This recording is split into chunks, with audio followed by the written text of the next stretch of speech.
Bom dia, boa tarde, boa noite, professor. No momento que o senhor estiver vendo esse vídeo, espero que o senhor goste.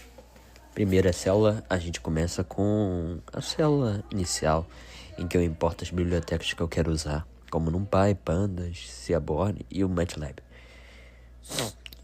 Beleza, então. Importamos as células que queremos usar. Aqui, eu escolhi o problema do dataset do Titanic, explicando mais sobre o problema. É uma análise dos passageiros que viveram ou morreram nesse naufrágio tão conhecido, que até teve filme. Então, eu pego esse problema, que teve 891 casos, e vejo, registrados, claro, e vejo como calcular essa probabilidade de quem morreu e quem viveu. Aqui nessa linha, eu peguei e fui ver as primeiras 5 para ter uma noção. 5 linhas no nosso dataset. Então, descendo aqui. Complete output. Tinha errado aqui. Agora sim. Aí aparece aqui a linha 0, 1, 2, 3, 4. E aí tá o dataset carregado. Aqui eu quero ver mais informações sobre o dataset, como algumas outras variáveis. Carreguei e aparece aqui as variáveis. Como sobreviveu, a classe, sexo. Aparece variável, que é a coluna. Não num. Então aqui aparece, por exemplo, em idade temos 714, faltam 177 e o tipo é um float. Ok. Nessa próxima célula a gente vê as características serão abordadas e o trajeto, que é o sobreviveu.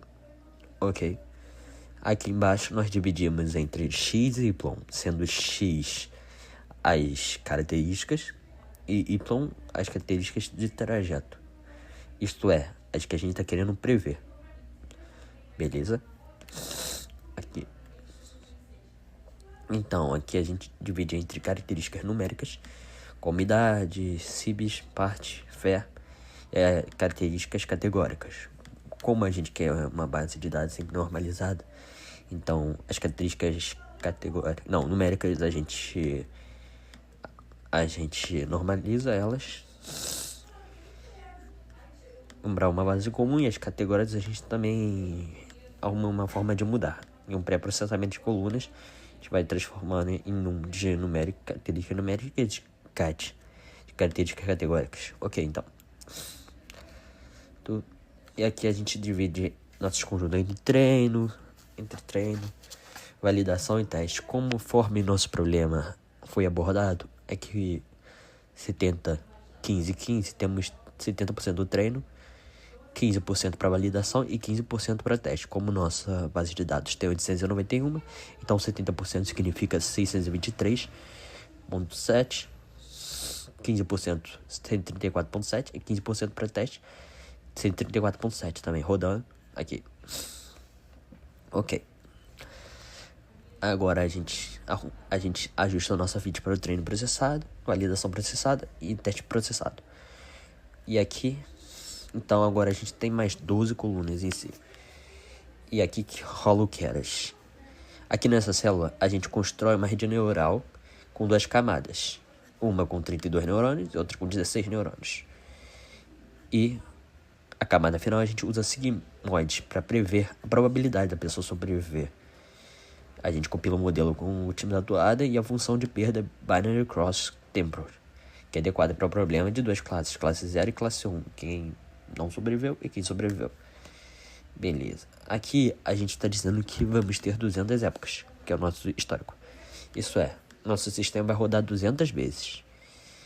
E vai parar quando ele parar de melhorar. Isso é, paciência aqui. Para que a gente não tenha um overfit de ficar sempre treinando. Aqui é o nosso gráfico. Então aqui a gente vai rodar. Rodamos. As épocas aqui aparecendo. Sempre de 200. Um exemplo básico. As nossas épocas rodando. Ok. E aqui a gente vai ter o plot do nosso gráfico, com as curvas de treinamento e validação. Aqui a gente visualiza a perda de treino e validação. Se a perda da validação começa a subir, perda da validação começa a subir. Vol loss, perda da validação, perda de treino. Começa a subir enquanto a de treino continua caindo. Isso significa overfit. Esse gráfico ajuda a gente a decidir se esse modelo está aprendendo de forma boa ou ruim. E aqui, nosso modelo de previsibilidade. Aqui a gente vê o resultado da nossa classificação na classe 0. Foi quem sobreviveu na classe 1. Não, foi o que não sobreviveu na classe 1 que sobreviveu. Então, mostrando aqui. Então, a gente tem na classe 0 quem não sobreviveu, 78% de previsão para isso. Na classe 1, 81%. Porém, no recal, isto é, quem realmente sobreviveu, o que realmente aconteceu, 92%. Então, o 0 se mostra melhor. A gente é bom em prever quem não sobreviveu, mas a gente não é bom em prever quem sobreviveu, que só dá 59%. F1 score é uma média harmônica, e aqui o apoio é de 83 e 51. Então a acurácia do nosso sistema é de 79%, até que uma boa acurácia, mas pode ser melhorada. É sempre bom a gente pensar sobre formas de melhoramento, como discussão final, como por exemplo, aumentar a época, porém, isso pode gerar mais overfit.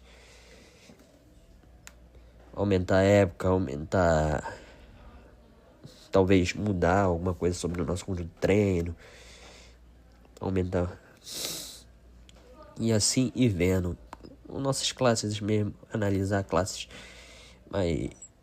que impactam mais no nosso sistema. Então o nosso problema, em resumo, foi: nós pegamos o problema sobre o Titanic, que fala sobre as pessoas que morreram ou não, ou sobreviveram, que são 891 dados. Depois, a gente conseguiu dividir elas entre X e Y para saber as características realmente e a nossa previsibilidade.